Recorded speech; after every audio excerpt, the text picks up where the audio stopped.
Good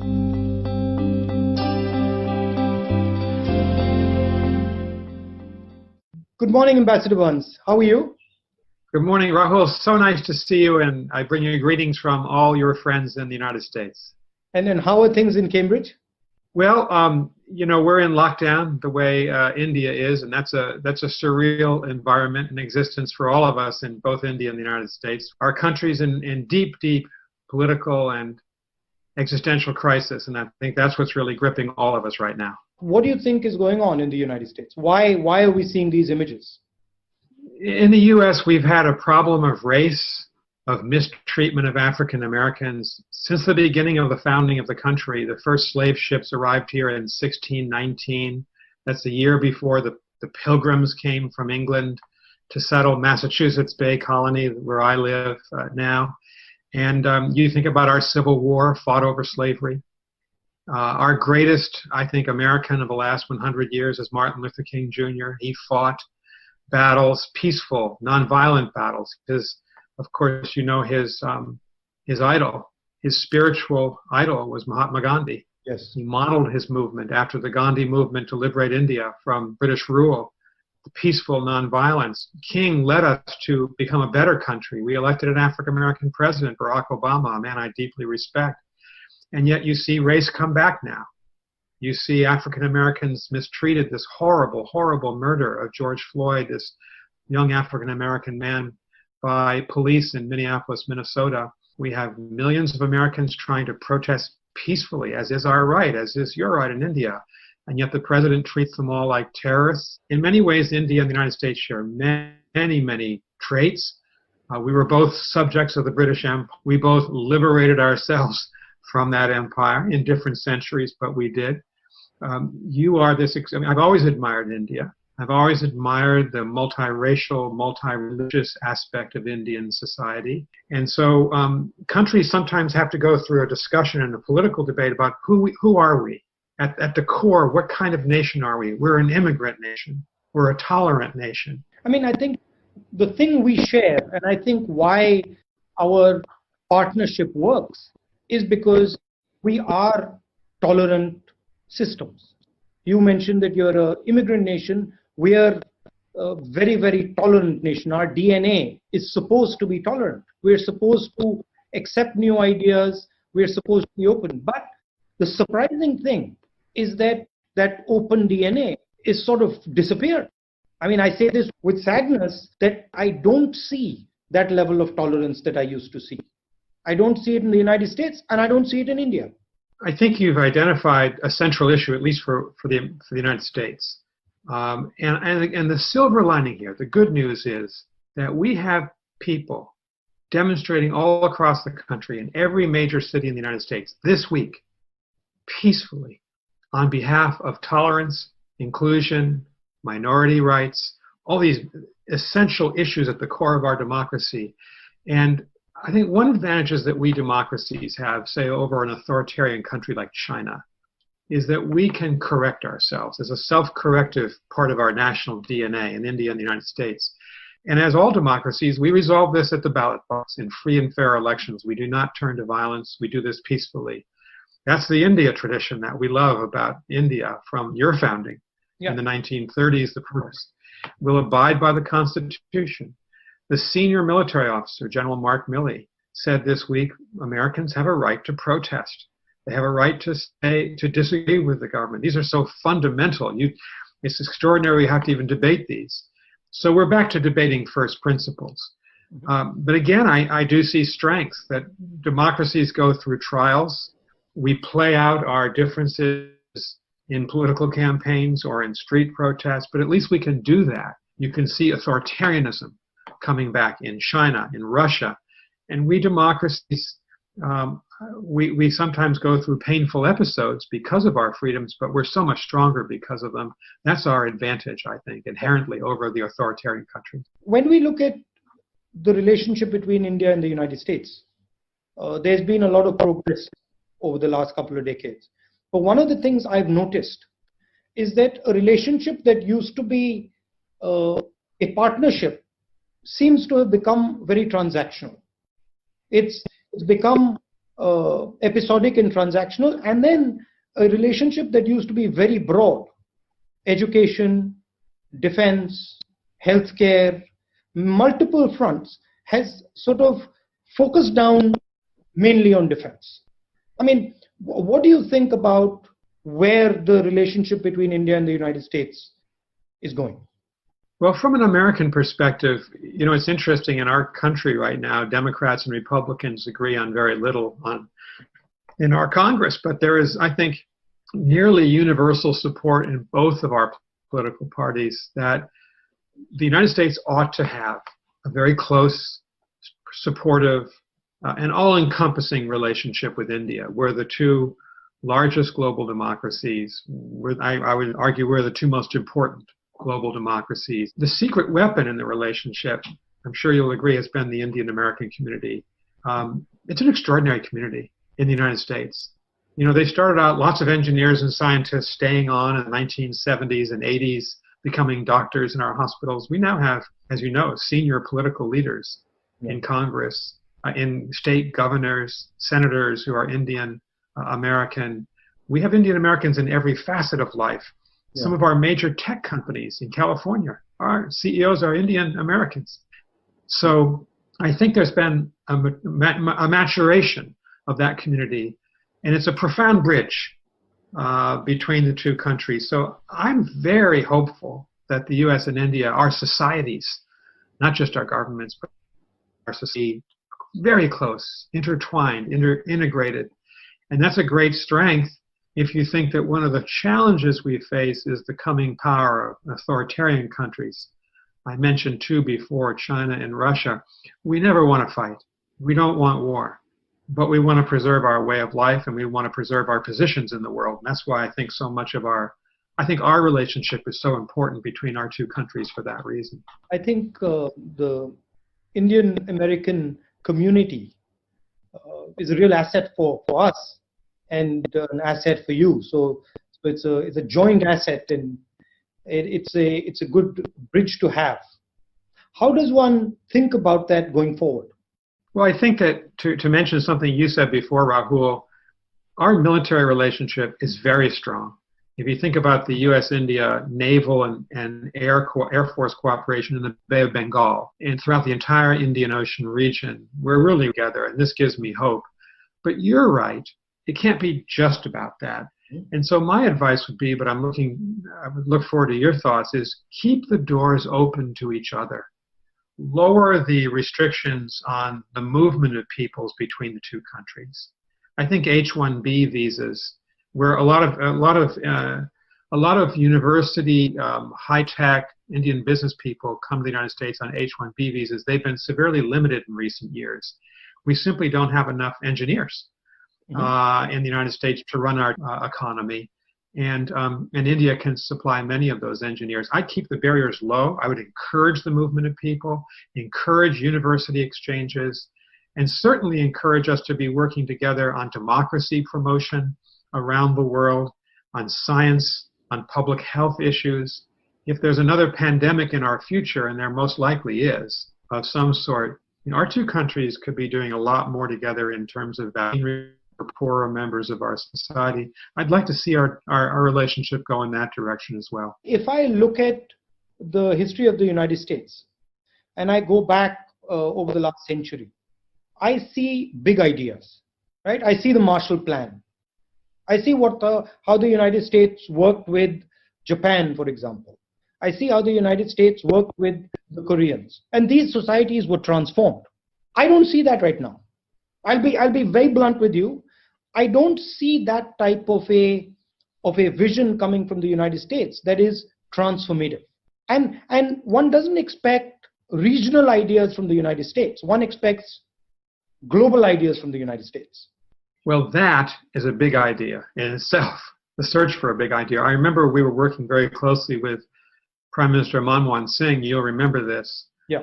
And our relationship, when I was involved centrally with the Indian government, it really was focused on trade. It was focused on the military relationship. And we were always searching for your big idea. You're right, because we have something very precious in common, and that's our democratic traditions. I still think that finding a way for Indians and Americans and our governments to combine forces to promote human freedom, promote democracy, promote rule of the people in the world, I think that is a powerful idea that Indians and Americans can bring together to the rest of the world. Again, we are not looking for a conflict with China, but we are waging, in a way, a battle of ideas with China. We can't decouple ourselves or de-link ourselves from China. I would love to hear your thoughts on this. I'd say cooperative competition without ever going into violence. Yes, they have a different worldview. Yes, they have an authoritarian worldview. Yes, we have a democratic worldview. And I'm pretty confident that the democratic worldview will do well. But in order to achieve that, that has to start from inside our countries. We can't have a authoritarian perspective internally and then make that argument. That argument has to be made from the foundation of democracy within the country itself, within our countries. And that's where I see the problem, that it becomes very difficult for us to, from our perspective, to make an argument of democracy when our institutions are being torn apart, when our people are scared, when millions of people in our country are terrified of what's going to happen to them. The most important battle, from our perspective, yours and ours, is to actually bring back our countries to where they used to be, which is sort of where we embrace our cultures, where we embrace our past, where we embrace our people, and where we sort of we give a healing touch, as opposed to this sort of aggressive politics that we're stuck in. Yeah, I think that's a very interesting point. That India and the United States can be working together, not to, as you say, not to fight China, but to make it observe the rule of law as we try to live together in this world. Why do you think that in this COVID crisis, and I say this for most countries, including India and the United States, why do you think there has been almost no cooperation? I think you and I have talked about this before. It's a terrible, terrible disappointment to me. I'm sure it is to you. This crisis was made for the G20. It was made for Prime Minister Modi and President Xi Jinping and Donald Trump to be working together, all of our countries, for the common global good. All of us are confronted. Every Indian American is vulnerable to this disease. And I would have thought at the beginning of the crisis, I would have predicted that countries would have put down their differences and worked for a vaccine together, or how to distribute that vaccine in an equitable and humane fashion. And it hasn't happened, mainly because Donald Trump doesn't really believe in international cooperation. He's a unilateralist. He wants America to go it alone in the world. And Xi Jinping chose to compete with Trump. Been the U.S. and China at the heart of the problem here. And I hope when the next crisis comes, we'll do better to work together in a more effective way. And it's the same. It's the same in Europe. I mean, one sees the same friction between Germany, Italy, the United Kingdom that one sees across the world. So there is something happening in the world where people are going into themselves, becoming insular. And I think this COVID crisis has accelerated that sense. A few days ago, I had a similar conversation like this with one of the big business people in India. And he said to me, look, before I spoke to you, some of my friends called me up and said, don't speak to him. It'll be very bad for you. Bad things will happen to you. And so there is this atmosphere of fear. You take unilateral decisions.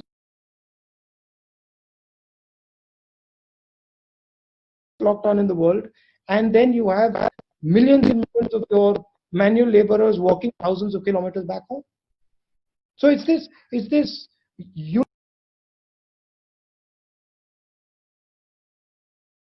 very destructive.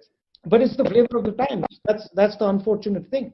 It's everywhere, and we are fighting it.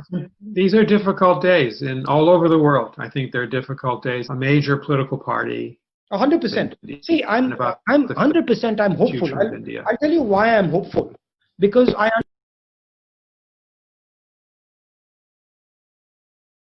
the DNA of my country has been of one type, and it can't be changed. So yes, we are going through a bad patch, COVID is a horrible, horrible, horrible time. But I do see new ideas emerging after COVID. New ways. I can already see people cooperating much more than they were before. Now they realize that actually there are advantages to being unified. There are advantages to helping each other. So that is there.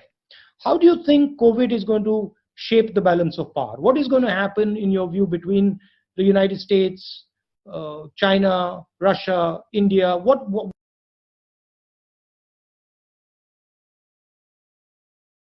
rivalries on issues like climate change or pandemics, because these issues are existential for everyone. They unite every person in the world, 7.7 billion people. We need to have a future of global politics. Of course, we're going to compete, China and the United States, India and the United States, but we need to preserve space that we can work together on behalf of individual people around the world and give those people some hope that, you know, we as governments can help them.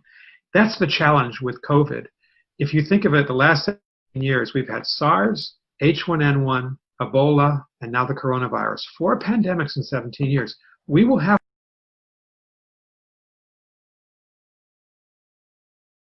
Can we work together? I think that's the great challenge that I see coming out of COVID. And in terms of the balance of power, do you think that's going to shift in any way, or do you think that's going to stay the same? Or what is going to be? You know, I think a lot of people right now are saying that China is going to surpass. China's winning the battle of the coronavirus, that it's gaining hearts and minds. I actually don't see that. China certainly has extraordinary power in the world. Probably not equal to the United States militarily, economically, politically yet, but it's gaining, no question about it. What China lacks is the sophistication and openness of a democratic country like India or the United States. China's a fearful leadership, fearful men trying to preserve their own power, increasing the grip that they have on their own citizens. Look what's happening in Xinjiang, against the Uyghurs and in Hong Kong, just to give those examples. And I actually think I'm hopeful about the future of India and the United States. I worry the Chinese system is not going to be flexible enough to accommodate the desires of the Chinese people for human freedom and liberty. So I'm a champion of democracy, as are you. I have confidence that democracies will survive these tests. Imagine, Rahul, one last question for you. It changes politics. I mean, you can't go out right now and shake people, and you can't speak to a crowd. I don't shake hands, but I go into contact with people with a mask and stuff. Yeah. But it does, because public meetings are not possible, and that's the lifeblood of politics here. So a lot of social media, a lot of Zoom conversations on Zoom are happening. It is going to change. It is going to change some habits in the political sphere for sure. In India, it's also changed the psychology because of the lockdown and the way it was done. There is quite a lot of fear in the air. People believe that the virus is a very, very serious disease, which it is, but they're convinced that it is a fatal disease. So that sort of needs to be slowly removed as the virus fades out. You know, that sense of fear. I was just going to say our battle here is to maintain social distancing, try to convince people to wear a mask just like it is in India, because people are beginning to let down their guard in the United States, particularly young people. And another reason, I think, to keep the universities closed is to protect people. And so I think having that discipline to maintain these kind of shutdown is very important to get through this in the future. Thank you, Ambassador, and lovely chatting to you. And do get in touch when you're here. I certainly will. I'll come by to see you, and all best to you and to your family. Thank you. Thank you. Thank you, Rahul.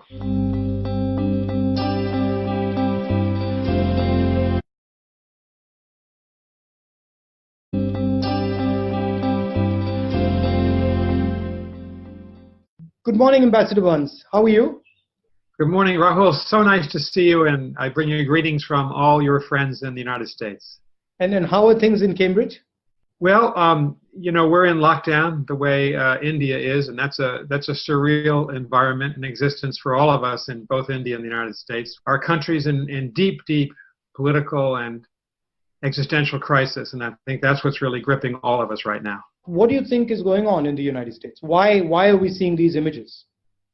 In the U.S., we've had a problem of race, of mistreatment of African Americans. Since the beginning of the founding of the country, the first slave ships arrived here in 1619.